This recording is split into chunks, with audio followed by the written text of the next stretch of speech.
Suamiku ternyata orang kaya. Bagian 32. Sayang, kau mau kemana? Leon hendak mendekat. Stop di situ. Kinar menahan dengan kelima jarinya. Ia pun berjalan pelan masuk ke dalam kamar mandi itu. Leon terperanjat saat Kinar menutup pintu kamar mandi itu dengan keras. Apa? Teriakan Kinara dari dalam. Leon pun berlari cepat dan mengetuk pintu itu. Sayang, kau tidak apa-apa kan? Sayang. Tidak apa mas, aku hanya merasa diriku tengah berhalusinasi. Jika kau adalah seorang direktur. Tapi itu benar sayang. Leon menempelkan telinganya di pintu toilet. Ya ampun, pasti aku sudah gila. Atau jangan-jangan aku pasti tengah berada di surga saat ini. Aku sudah mati. Dan sekarang aku tengah reinkarnasi. Gila, setelah jadi pedagang kopi, aku jadi istri pejabat. Tertawaan Kinar seperti orang gila di kamar mandi itu akibat tak percaya dengan pengakuan suaminya. Sementara yang di luar malah justru semakin khawatir pada sang istri di dalam karena terus tertawa. Setelah menunggu beberapa menit, Kinar pun keluar dari dalam toilet itu. Dan tatapan pertama justru mengarah ke pakaian yang digunakan suaminya. Membidik dari atas ke bawah, lalu balik lagi ke atas. Benar-benar potongan seorang bos sih, bukan supir taksi online. Sayang, kau tidak apa-apa kan? Setelah tahu siapa dia sebenarnya, aku malah merasa seperti seorang tikus got yang dipelihara seorang raja hutan. Tidak apa-apa tuan. Kinar refleks memanggil itu. Apa? Tuan? Ya habis, Anda itu orang hebat sekali.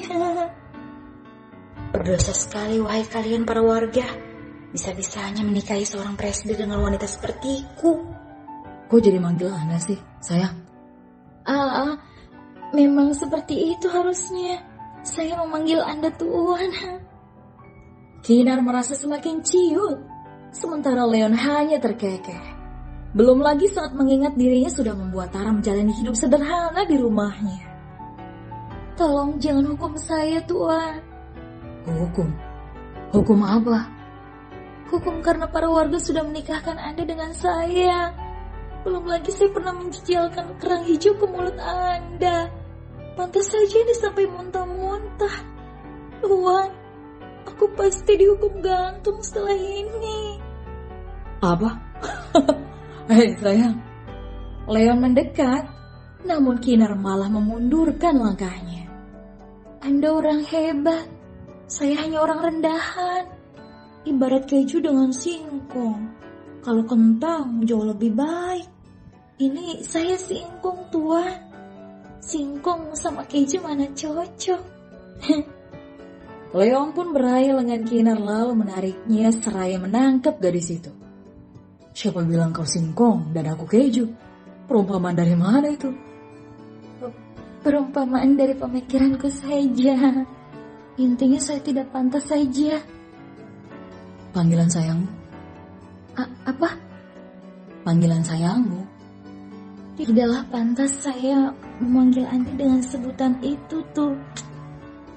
Leon meluncurkan kecupan di bibir sang istri. Gadis itu pun sedikit terkejut, namun juga menikmati. Karena kecupan lembut itu, hingga terlepas dengan perlahan. Aku tetap mastaramu, Kinar. Aku akan tetap menjadi cintamu. Aku tetap menjadi seorang suami yang akan terus memanjakanmu. Jadi tetaplah berlaku sewajarnya. Seperti saat kau belum mengetahui siapa aku sebenarnya. Kau mengerti? Kinar masih mematung, lalu mengangguk cepat. Leon tersenyum dan menyambung lagi kecupan di bibirnya itu. Cukup lama. Sementara beberapa saat sebelumnya, setelah Ivan keluar dari ruangan VVIP, ia berjalan santai menuju lift dan menunggu beberapa saat sampai lift itu terbuka. Seorang gadis yang berada di dalam lift itu tengah membuat balon dari permen karet di mulutnya. Balon itu terpecah bersamaan dengan dia yang mematung seketika. Tentu saja hal itu tidak hanya terjadi padanya, namun pada Ivan juga. Sebenarnya entah perasaan apa yang membuat Dayu merasa benar-benar ingin kembali ke kamar itu. Walaupun dia tahu ada suaminya di sana.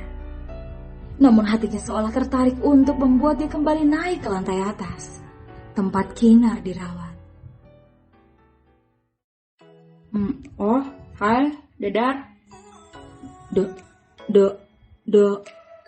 Lidah Ivan mendadak keluh. Dayu, kau pasti mau menyebutkan nama itu kan, Inuyasha? Ivan mundur 2 langkah karena Dayu mendekat ke arahnya. Wow, lama tak jumpa. Kau sudah tak seperti Inuyasha lagi. Rambutmu ini. Dayu menyentuh rambut Ivan. Sementara Ivan diam saja, namun kakinya gemetar. Sudah pendek ternyata, tapi gaya ponimu masih sama. Dayu melepaskan rambutnya itu. Dayu meraih dasi yang menjuntai itu, lalu menggulungnya, dan ditariklah dasi itu hingga tubuh Ivan tercondong ke arahnya. Kau semakin tampan, Dedar darling. Ivan benar-benar merasakan gugup yang teramat. Bahkan mungkin mengalahkan rasa gugupnya saat tengah berbicara di hadapan Tuan Bhaskara. Tersenyum tipis, Dayu pun melepaskan dasi itu dan menepuk-nepuk bahu Ivan. Lengan ini semakin kekar. Suka. Menggigit jari telunjuknya sendiri sembari tersenyum jahil. Ivan pun bergeser 2 langkah, lalu berjalan melewatinya, dan menekan-nekan tombol lift di depannya. Garis itu menoleh ke belakang. Jangan kau tekan-tekan terus. Jika sudah waktunya terbuka, pasti nanti juga akan terbuka.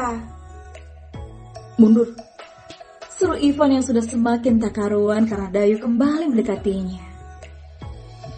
Oh, mau di jarak 1 meter masih berlaku ya Tuan Dingin. Sementara pintu lift itu pun terbuka. Ivan melangkah masuk dengan sangat kaku.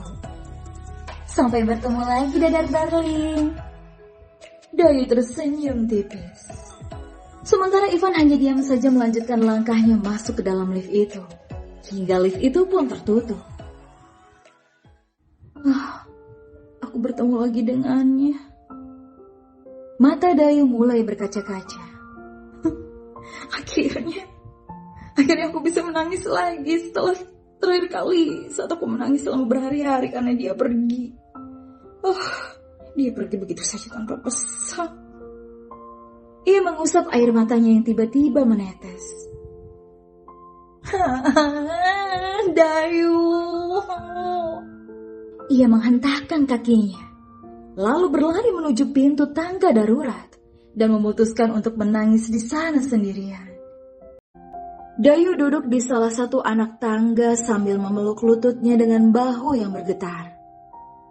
Ia ingat saat dulu dirinya masih menjadi pengagum yang terang-terangan di salah satu fakultas kedokteran. Pada pria yang pernah menolongnya saat terlambat masuk kelas dulu. Sebuah langkah kaki tengah berlari menaiki anak tangga. Gadis itu memang sudah biasa, karena dia harus bekerja paruh waktu di sebuah resto 24 jam. Masih dengan mata pandainya akibat tidak tidur semalaman bekerja, sembari belajar sebelum mengikuti kuis pagi ini. Dayu benar-benar khawatir jika dia tidak bisa mengikuti kuis dan diusir dari kelas itu oleh salah satu dosen killer tersebut. Dari jarak kurang lebih 5 meter, seorang pria yang terkenal pendiam namun bisa dibilang sangat cerdas itu tengah melangkah di depan dengan setumpuk buku yang meninggi di kedua tangannya. Pria itu menghentikan langkahnya, lalu menoleh sekilas. Ia menghela nafas dan berjongkok setelahnya. Meletakkan buku-buku itu di sisi kiri, lalu menarik tali sepatunya sendiri, berpura-pura membenarkan tali itu kemudian. Hingga gadis itu bisa muncul dan mendahuluinya. Iya, dia adalah Ivan. Ivan pun geleng-geleng kepala heran. Entah sudah berapa kali gadis itu didepak dari kelas oleh dosen karena masalah yang sama. Berhenti. Dayu menghentikan langkahnya dengan nafas yang masih ngos-ngosan. Ia beranjak seraya meraih tumpukan buku di sebelahnya dan membagi dua. Bawa ini. Memberi separuh dari buku yang ada di tangannya. Merasa bingung Dayu. Namun gadis penyuka permen karet dan lollipop ini tetap menerimanya, walaupun dia tidak mengerti maksudnya. Hanya sebatas itu. Pria yang sedikit gondrong dengan rambut diikat itu pun kembali melangkahkan kakinya, lalu mengetuk pintu kelas. Di sana dosen itu pun tersenyum pada Ivan, namun meredup saat melihat Dayu di belakangnya. Ini bukunya, Pak. Ivan meletakkan tumpukan buku itu di atas meja. Terima kasih ya. Apa dia? Iya, Pak. Gadis ini bersama saya sebelumnya, membantu mengambilkan buku-buku ini. Ivan menjawab itu lalu kembali melangkah menuju bangkunya. Sementara Dayu hanya nyengir. Aku selamat. Batin Dayu seraya meletakkan buku itu di atas meja dan menunduk sembari berjalan menjauh menuju bangkunya. Karena guru killer itu masih menatapnya tajam. Ia pun melewati bangku Ivan yang hanya diam saja tanpa menoleh ke arahnya. Sementara Dayu kini malah asik memperhatikannya hingga dia sampai pada bangkunya yang berjarak 2 bangku lainnya di belakang Ivan, tepat di baris yang berbeda. Penyelamatku, gumamnya sembari tersenyum mengamati punggung Ivan. Dari situlah Dayu mulai menyukai pria dingin bak robot di kelasnya itu. Bahkan setiap harinya, Dayu terus saja mencari cara untuk mendapatkan perhatiannya. Mengikuti segala kegiatan dan mencari tahu apa saja kegemaran. Namun memang Ivan tipe pria cuek. Dia pun sama sekali tak memperhatikan gadis itu sama sekali. Hari ini gadis itu berjalan cepat menuju perpustakaan, tempat favorit Ivan. Dan di salah satu ruangan khusus itulah pria itu ia temukan. Dayu menempelkan wajahnya menuju dinding kaca. Hingga kening, hidung dan mulutnya menempel di sana. Calon suamiku di dalam sana toh. Ia pun mengeluarkan permen karet dari sakunya, membuka bungkusnya, lalu memakannya. Setelahnya ia pun meraih karet gelang juga. Saatnya melamar calon suamiku. Walaupun itu konyol dan gila, namun Dayu tetap melakukannya. Ia menghela nafas dan membuka pintu kaca, di mana hanya orang-orang khusus sebenarnya yang diperbolehkan masuk. Namun entah dengan cara apa, Dayu bisa lolos dari sang penjaga.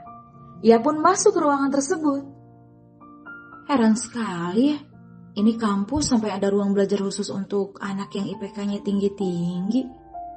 Dayu mulai memasuki ke dalam ruangan itu. Hingga sampailah dia di hadapan seorang pria yang tengah memakai headphone.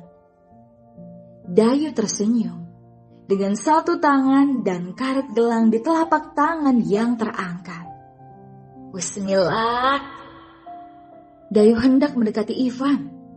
Namun ia melihat seekor cicak sedang menggoyang-goyangkan buntutnya tepat di bawah kepala pria itu. Karena Ivan duduk mentok ke tembok. Wah, cicak laknat mau menodai kepala calon suamiku nih. Ia pun menarik karet gelang itu dan membidik ke arah Ivan. Sudah jelas Ivan yang merasa ada seseorang berdiri di hadapannya pun mulai mengangkat kepala. Sontak saja ia langsung terkejut. Namun dengan wajah yang cool. Hanya matanya saja yang melebar. Karena karet yang ada di tangan gadis itu. Kau mau apa? Diam di sana. Dayu semakin menarik karet itu. Hei! Ivan memejamkan matanya karena karet yang semakin merenggang itu. Dan seekor cicak pun terjatuh. Tepat masuk ke dalam baju di bagian punggung. Tepat sasaran. Sementara wajah Ivan semakin pias. Ia pun membulatkan bola matanya. Terlebih saat merasakan ada yang menggeliat-geliat di bagian punggungnya. Ivan teriak sekeras mungkin. Ivan berjingkrak-jingkrak merasa geli karena cicak itu tidak mau keluar dari dalam bajunya. Dan malah semakin berjalan ke sana kemari menggunakan punggungnya sebagai pijakan. Hingga semua yang ada di ruangan itu menoleh ke arahnya karena suara teriakan Ivan tadi. Dayu pun menarik baju Ivan dan memasukkan tangannya lewat kerah bagian belakang Ivan, lalu meraih buntutnya. Kena. Dayu pun mengeluarkannya. Cicak itu pun menggeliat-geliat di depan mata Ivan. Buang itu. Ih. Sementara Dayu terbahak-bahak melihat ekspresi ketakutan di wajah Ivan. Dayu melangkah lagi semakin mendekat, lalu meraih karet gelang tersebut, menggulung-gulungnya, kemudian ia letakkan lagi di atas telapak tangannya. Abang tampan, maaf sudah membuatmu terkejut, tapi aku mau mengatakan sesuatu padamu. Langsung saja ya. Dayu mengerahkan karet itu ke arahnya. Nikah yuk. Ivan mematung. Wanita sinting dari mana sih dia? Bersambung.